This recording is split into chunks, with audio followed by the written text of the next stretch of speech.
Good to see you today. Thank you very much. It's always wonderful to be back up here in Wood County. I'll let everyone grab a seat here. Today, I'm joined here by members of our National Guard and West Virginia's law enforcement for an important announcement about the safety of our citizens. We also have a number of elected officials here today. I think I see, well, maybe one. This is good. Nice. Oh, and you. Nice to see you. Absolutely. Good to see you. It's nice that folks are here to talk about a very important issue for West Virginia. I think just about everyone here serves our state or our nation in one form or another, and I want to always thank the people that are doing the hard work because you're making a difference. You know, I know that when I served as the state attorney general, I was always very focused on the drug fights and what was happening and the undocumented aliens that were flooding into our country. And I used to call it the Biden border disorder because I knew that West Virginia was a border state because we had to wrestle with the consequences of seemingly unlimited amounts of fentanyl flooding into our state. And that was in part to what was happening and the absolute callous indifference to human life that we were seeing over that period. Fentanyl was slaughtering our citizens, still is to some degree, but the numbers are coming down. So I was always motivated on these immigration issues by what we could do in West Virginia to reduce the drug problem. And so that's what got me very interested. And earlier this year, we were working with corrections and others on the 287G program, and I wanted to quickly signal my intent to let the state know we're going to stand by President Trump and his efforts to tighten up the border because it will matter for West Virginians. And that's exactly what we've done. And by the way, you could see the results with the Trump administration. They've been phenomenal. And I'm just so proud of our president and what he's done. It's not getting enough attention that this president is standing up, and what he's did from a border perspective is truly unbelievable. I want people to know that, and I know West Virginians are deeply grateful because I think it also ties into our broader efforts to get substance abuse deaths down. During the Biden administration, millions and millions of people unlawfully entered our country. We had no knowledge of who they were or if they were a threat to our citizens. This was an assault on our sovereignty and the rule of law. And quite frankly, it's an insult to those who immigrated here the right way. Biden's border disorder and the refusal to take action on illegal immigration made our country less safe. And West Virginia, well, we paid a very heavy price for that. Our state was flooded with massive amounts of fentanyl and other illicit drugs that tore apart so many of our communities. Now, we're still dealing with that mess. Fortunately, we've been working, and I've signed an executive order, and we've been taking action to direct the West Virginia Department of Homeland Security, the state police, and corrections to fully cooperate with ICE and other federal law enforcement agencies to help this president enforce implementation of his goals to close down the border. We also sent a letter to local law enforcement, letting them know of their options to be part of this as well. And our intent is to take any legal necessary action to protect our citizens. So I've always done as Attorney General. That's what I'm going to keep doing as governor. We need to make sure that we're stepping up in this area. And that brings us to why we're here today. I talked a little bit earlier in the year about the importance of the 287G program. Well, today I'm pleased to announce that the West Virginia National Guard, the state police, and the Division of Corrections have all signed memorandum of agreement with ICE to begin formal participation. Now, we had some announcements earlier this year, but now it's clear these agencies are going to be putting the time in and they're getting trained. And in many cases, this is training of about 40 hours for the individuals who will be participating in. That's significant.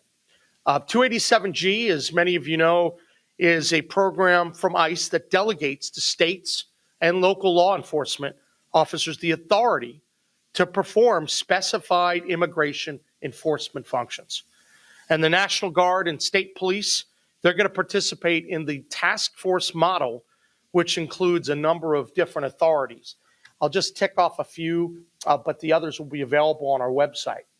This gives them the ability to interrogate any alien or person believed to be an alien as to his right to remain in the United States, to process for violations those individuals who've been arrested for state and federal criminal offenses.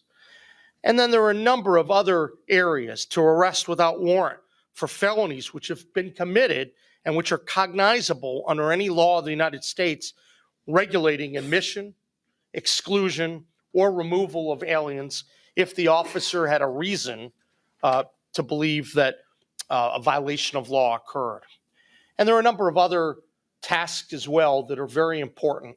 And what's happening here is that the local and state authorities were going to be working very closely with ICE in order to make a huge difference in helping this president achieve his goals and helping our citizens, quite frankly, feel safer in their communities.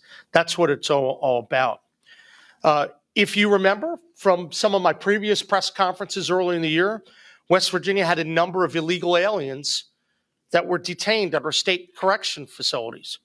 Back in February, we would count about 60 to 70 on any given day, and that number fluctuates hour to hour on a daily basis.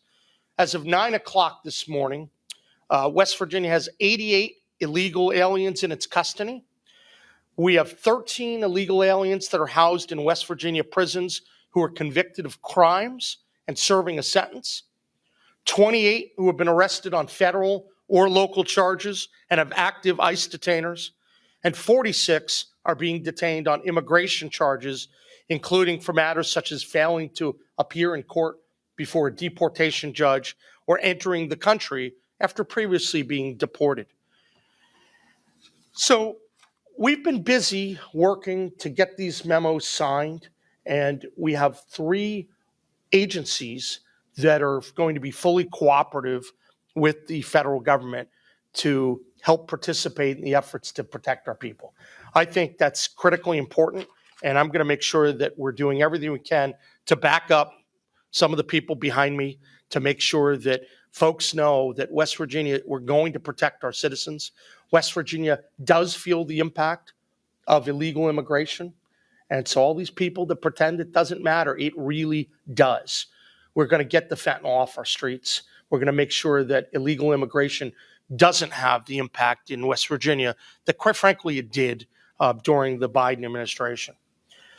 I'm excited about the training program. I think that's a great opportunity for a lot of our state workers and for the Guard. And, you know, I can tell you that the training programs are going to be beginning very, very soon. The goal is to get as many of our personnel trained in order to be effective partners with ICE, Homeland Security, and the Trump administration. Here in West Virginia, we stand for law and order. And with President Trump in the White House, we're going to restore the rule of law at our borders and throughout our country. This is about protecting our citizens, and West Virginia is going to do its part to keep our communities safe. Now, I'd like to recognize a couple of the people who come up and say a few words about what's going on with their agencies. We'll hear from Jim Seward first, Major General Jim Seward, who's our terrific Adjutant General. He's doing a really good job. What a jewel for West Virginia. So we're really happy with him. We have Colonel Jim Mitchell, and Jim Mitchell's doing a great job as the superintendent of the West Virginia State Police. He's really stepped up, and I think people are seeing the cultural difference that Jim is making. This is outstanding. And then David Kelly, former delegate who's now our Commissioner of Corrections and Rehab. He's putting so much time and energy in, and people can see the difference that these gentlemen are making. And I also want to make sure I recognize Joe Gigliotti, who's the Assistant Field Office Director for ICE, based out of Philadelphia. So we're really grateful that you're in today. And obviously our elected officials, Delegate Foggins and Senator Azinger. We spend a lot of time up here in Wood County and the Mid-Ohio Valley. That's because this is an important part of the state. And we want to let people know, whether we're talking economic development, whether we're talking protecting our citizens from crime, or a host of different items. We'll have more news related to BEAD and our broadband infrastructure this week. We're going to keep doing everything we can to help this region of the state, and quite frankly, all parts of West Virginia remain safe and strong. So it's great to be up here again today, and now I'm happy to turn the podium over to Major General Jim Seward. Thank you. Thank you, Governor. Good morning. As the Governor said, the National Guard stands by ready to assist where we can with the ICE mission. The National Guard is uniquely qualified for this role because of our dual mission supporting state and federal entities. And we briefed the Governor that we have 175 certified law enforcement officers that will be going through this training to assist ICE where they are needed. The DoD is actively providing resources to support the interagency partners and leading the response to the declared national emergency. We will serve President Trump and Governor Morrisey within the bounds of the law and protecting West Virginians. Thank you. Great. Colonel. Colonel. Thank you, Governor. I'm Jim Mitchell with State Police. We are very excited to be able to help the Governor in this initiative. Every member of the West Virginia State Police are extremely dedicated to the citizens of the state. I personally believe we have one of the greatest states in the country. And this is another way that some very highly trained professional law enforcement officers in the state police and can assist in further protecting the citizens of our state. And we are very excited about complete cooperation and collaboration with ICE. And we hope that this sends a message to people throughout West Virginia that if you're illegal, if you're committing crimes, that is not welcomed here in this state. And we're, again, honored to be able to participate in this program. So thank each of you, and thank you, Governor. Great.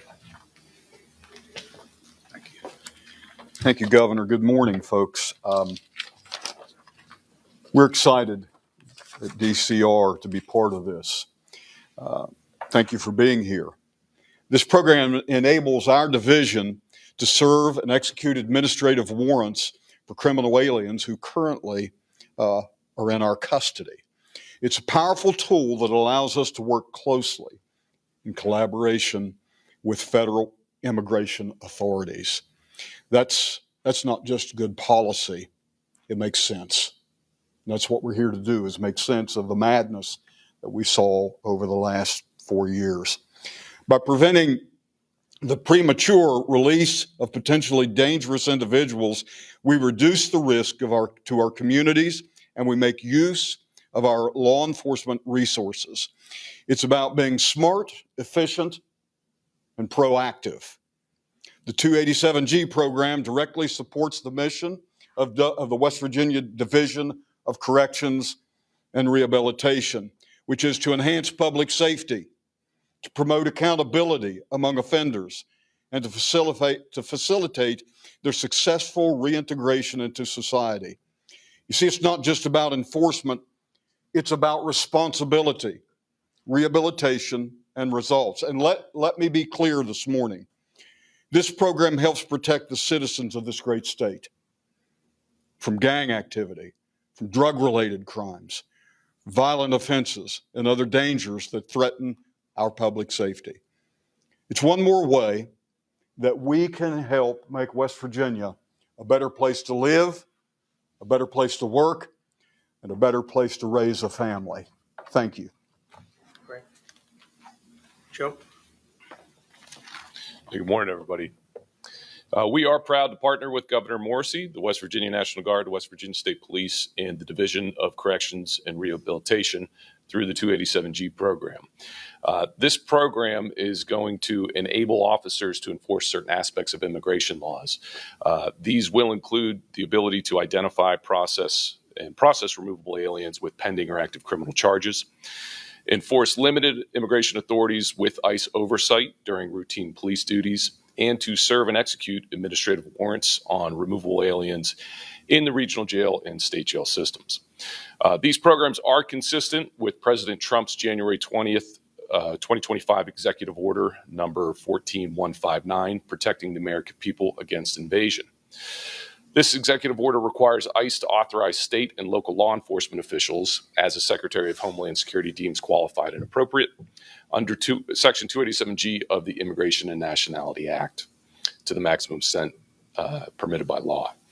The participating state and local agencies signed a memorandum of agreement with ICE that, among other things, dictates the requirements, policies, procedure, the personnel, the training, the expenditures, and the liability of the 287G program between ICE and these law enforcement agencies.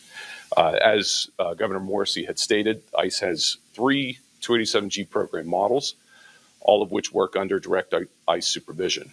The jail enforcement model, the task force model, and the warrant service officer program. ICE trains 287G officers on immigration law, multicultural communications, and avoiding racial profiling. The 287G program helps promote public safety. Within the agreement, these law enforcement agencies and ICE will work together to deport removable aliens from the state. There is no way that all these operations could take place without partnering with West Virginia. And this memorandum of agreement will help ICE to effect its mission in the state to protect the homeland by identifying, arresting, and removing individuals who undermine the safety of our communities, national security, and the integrity of U.S. immigration laws.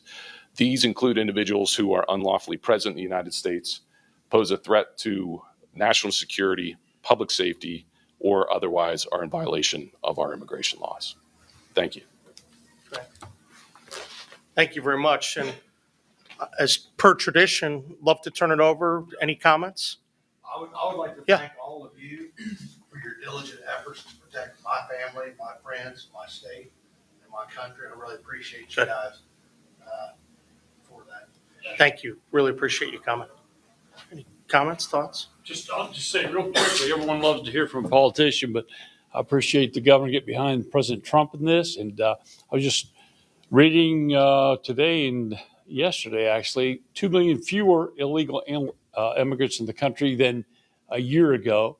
And 1 million illegal immigrants have self-deported and left by themselves. And we are a nation of immigrants, but we want immigrants who love America and who will fly the American flag and not the flag of their country of birth. This is America. Let's love America. So thank you, Governor Morrisey, and all you men that I admire so much and appreciate so much. Thank you. Well, thank you very much, Senator. And let me say that the success from the Trump administration with respect to addressing the really difficult immigration issues, that's a story that needs to be told far and wide across the country. It's not getting enough attention. I know that I consistently, during the Biden administration, we chastised some of the folks. Half the networks weren't even covering what was going on, and West Virginians were being slaughtered. And I said, that's absolutely unacceptable. Now, you have an administration that is doing an unbelievable job, and they're restoring sanity to the border. That's saving people's lives. I want to make sure people know about that. And that's why I'm very interested. We're full-throated. We're all in to work and partner with ICE and this president because it does make a difference on the ground.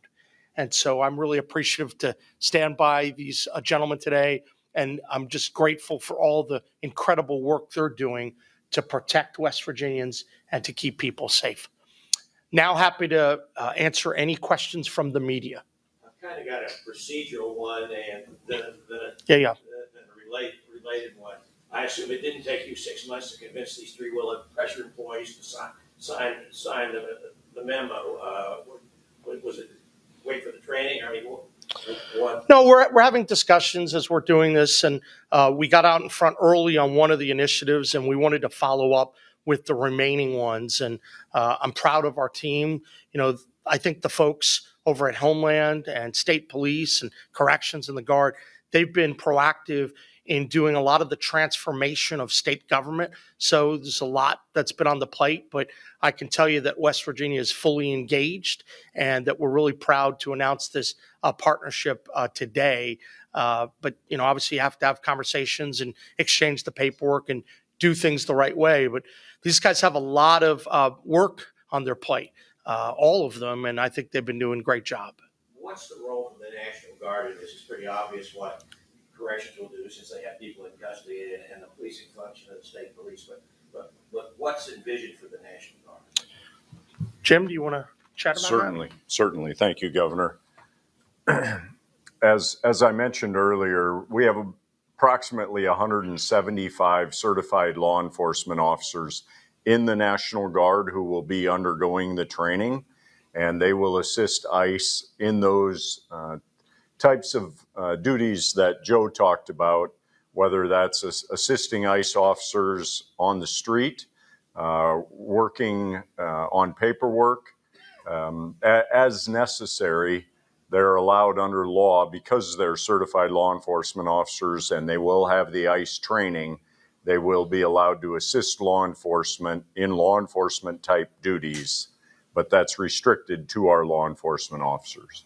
So none of the people that ICE has in our correctional system now, other than being arrested maybe for a crime they committed in West Virginia,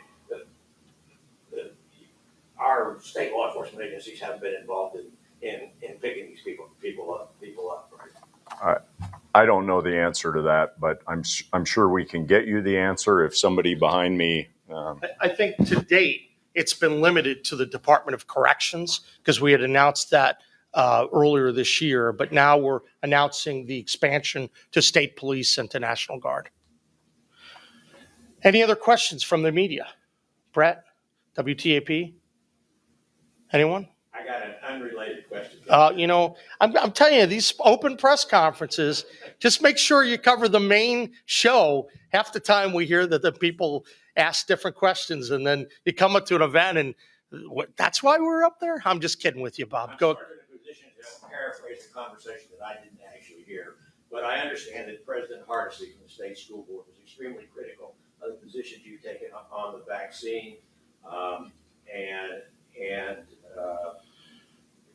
how basically, I think there was a comment made that we need to teach civics so we can understand the separate functions. Yeah, look, I mean, of government, and I guess my question is now school is starting in some places. What should people do? Look, at the end of the day, and I've said this, the school board has been dramatically overreaching, and I think that there's just an utter lack of understanding of what the law is, and that we're trying to breathe meaning into two different laws in order to ensure that religious freedom is being respected. And, some people, they don't want to go through and do the hard work and read the different laws and see how this works.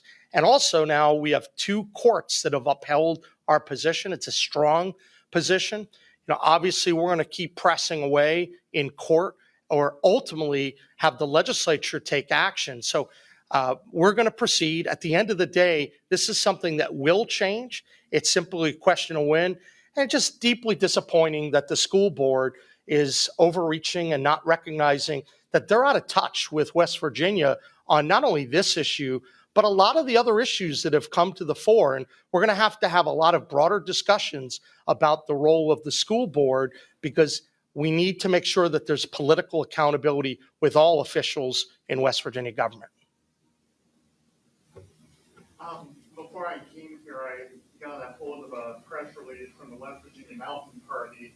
I guess they're organizing a protest against ICE being in West Virginia. Have you heard about this, and do you have any kind of response? I guess there's always these things where you see different things happening in different parts of the country. They're worried about certain things happening or people's rights maybe not fully observed. What's your response?